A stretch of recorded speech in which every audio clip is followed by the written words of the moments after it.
The Nintendo Switch is about to receive another massive boost in sales, and that's because we just got the first official announcement for the 8th generation of Pokémon games. I'm talking about Pokémon Sword and Pokémon Shield, and they even revealed the 3 starters.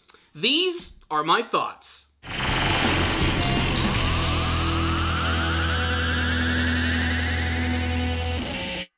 Greetings, fellow trainers of the world, and happy Pokemon Day 2019. This was a really big day. We just got the official announcement for the 8th generation Pokemon games, Pokemon Sword and Pokemon Shield. We got our very first gameplay, a look at the brand new region known as the Galar region, which seems to be based on the UK, except it's completely upside down, and we also got our very first look at the 3 brand new starter Pokemon. And I just want to give my quick thoughts about the very first trailer, the gameplay, how the game actually looks, and of course the starter Pokemon themselves. So first and foremost, let me just say that I'm pretty satisfied with everything that Nintendo and the Pokemon Company actually delivered with the very first introduction to Pokemon Sword and Shield. First, I love the titles of the game. I think they're really awesome. I hope there's actually meaning behind the actual logos of the game. If you'll actually see that there's actually like a wolf's head at the top of the sword and the shield, this might actually be our hint to what the legendary mascot Pokemon of the game is actually going to be,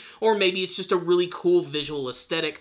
All I know is it's really awesome. I myself am probably going to go with Pokemon Sword, just because, I mean, swords are frigging awesome, but then again, it all depends on what Pokemon are going to be exclusive to that game. And we also get our very first look at the brand new region, which is known as the Galar region, which, like I said earlier, seems to be based on the UK, and it looks really massive and awesome, but not really blowing me away with how it's kind of different from the other previous generations. What is blowing me away is the actual graphic fidelity and the beauty of this world. At first glance, this basically just looks like an up-resed, high-resed, super-resed version of the 3DS games, which is to say it's just an HD version of those titles.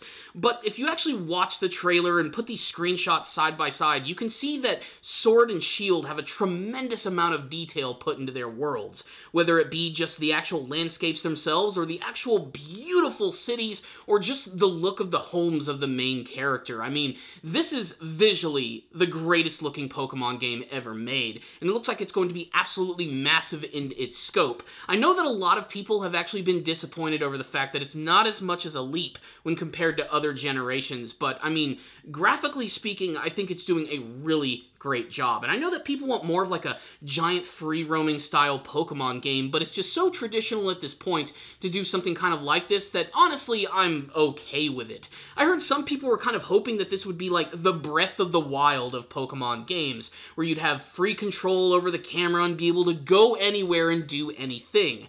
The problem is the Pokemon games just don't seem to work that way, and if there's anything we've learned from the series, ironically, it has kind of a slow evolution in the way that it actually likes to portray and show off its gameplay. And I really like how things have changed in the last couple of generations, and to me, this just seems like a much better version of that. And like I said, you have to go back and look at all of the footage of these cities. They look absolutely gorgeous. Like, really, just put them side by side with some of the screenshots and you really will be able to see the difference. It looks like you're going to be able to customize your trainer once again, choosing a male or a female. I cannot wait to see all of the options that are available for your trainer. I hope they allow you to be bald, because I think that's important. But let's get to the brass tacks. The most important thing about this trailer and pretty much any Pokemon reveal are the Pokemon themselves. And of course there is the promise that there are going to be a ton of brand new ones in the Galar region, and just like every other Pokemon reveal, we get our very first look at the 3 starters, a fire, a water, and a grass type.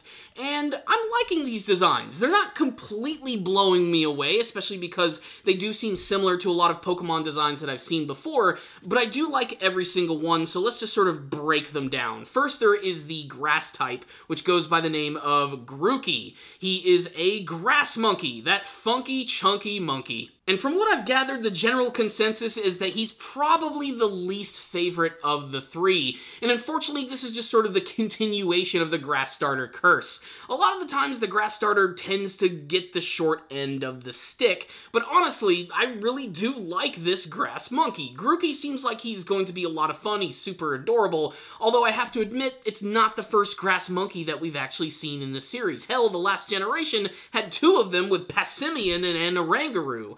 but I do like the fact that his entire shtick seems to be that he's going to be musically based. In fact, I love that he has this little stick that's in his head, which he can actually use as a drumstick. He actually uses it in the trailer here to actually scare the water type, and let's go ahead and talk about him. And everybody online seems to love Sobble. Sobble is this chameleon water lizard whose entire shtick is that he's really timid, and that's about it. He seems like he's gonna cry if you just look at him the wrong way. And I'd be lying if I didn't say that he was absolutely adorable, but to me, he's kind of like another version of Mudkip. But still, I do like the overall design of this Pokemon, and I'm sure I'm probably going to learn to love it a lot more when it actually evolves.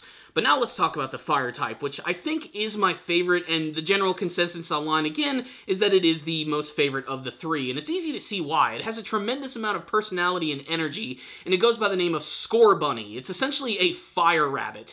And again, we've had rabbit Pokemon in the series before, but I really do love the design of this creature. It's so huggably cute, and it seems like it might fall into the same trappings of a lot of the other previous fire starters, where its secondary typing could very well end up being firefighting.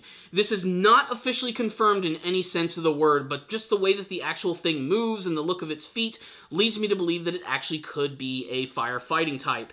But I have a feeling they might try to do something a little different this generation, and considering how fast and energetic it is, I think it'd be really cool if it ended up being like a fire-electric type. All I know is Scorbunny is the one that I think I'm probably the most impressed with, and usually I'm not really a big fan of the fire starters, but still, this one I think I'm actually going to give a chance for the very first time. That being said, of course, eventually I am going to have an opportunity to use all of these Pokemon. What I will say is they're all just freaking adorable. These are like 3 of the cutest starters ever, and in some senses that can be kind of a bummer for people. Some people don't want them to be like a cute and cuddly stuffed animal. Some people want them to be a little more edgy in terms of what they're actually trying to do. These are monsters after all, but still we have to remember that these are the first form of the starters, and typically in the series they always start out as really cute before they turn into a bunch of badasses, and ultimately what their evolutions are going to be are like really going to determine which one is truly going to be my favorite at the end of the day. What I will say is I'm already growing accustomed to loving these brand new Pokemon, and I'm really excited to go on a brand new adventure